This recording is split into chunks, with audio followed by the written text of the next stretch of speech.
guys, so,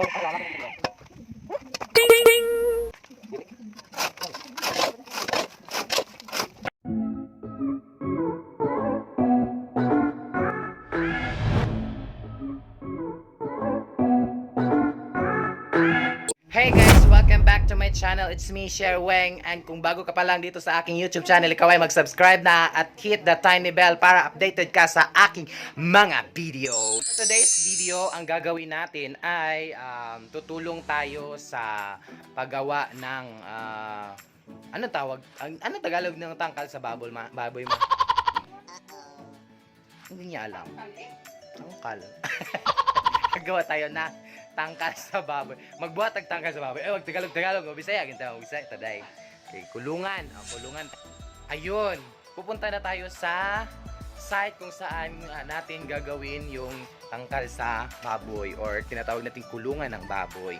Kasi di lang kung magbisaya, no? Kay sumani amo ang likod sa among balay. Mani among balay. Oh. Hello everything. Hello everything. Ay.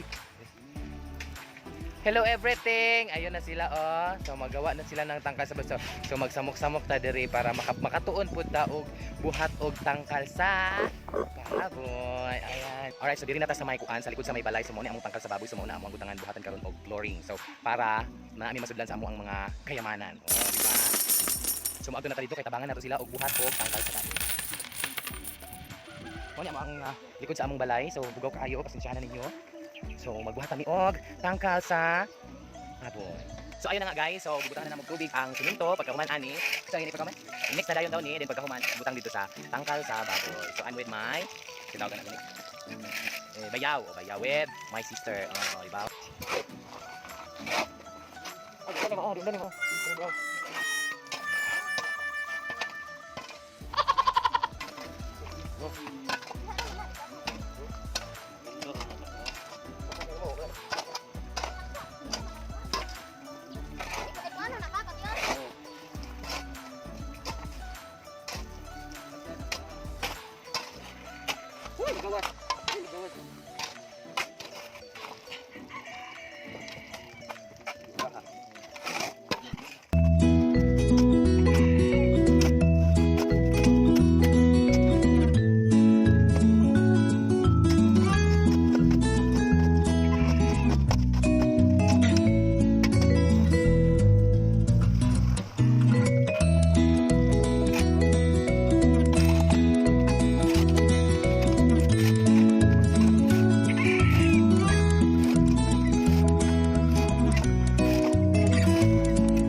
Mahulay sa tagamay guys kay kapag kayo ay di man dahil lalim mag construction worker saludo na dito sa mga construction worker diha kapag giday kayo inyong trabaho.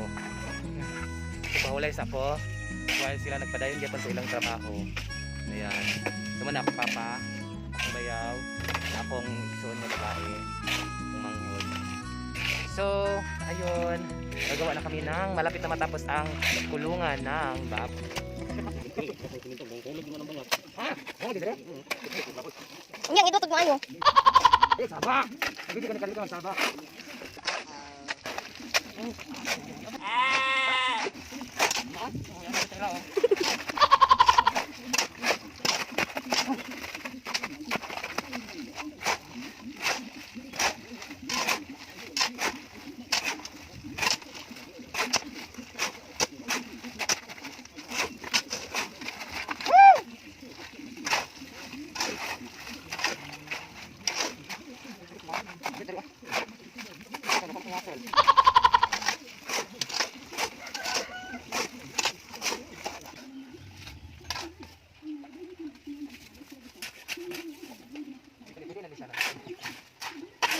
Kay bugat na kaya ni kanina kung ganito.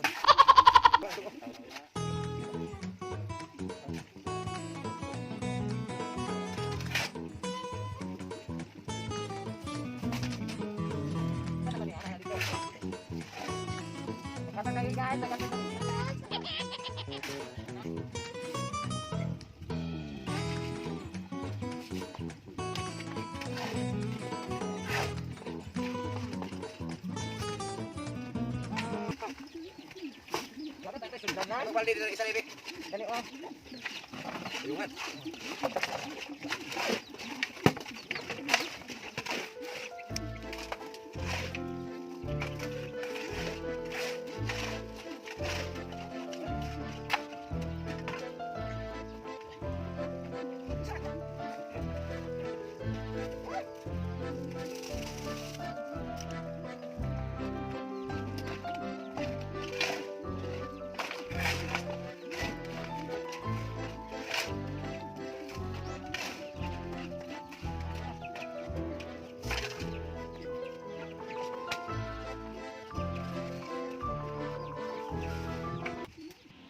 Ayun.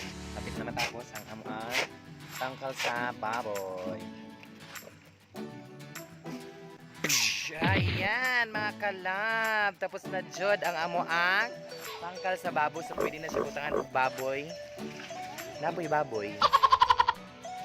Ay baboy.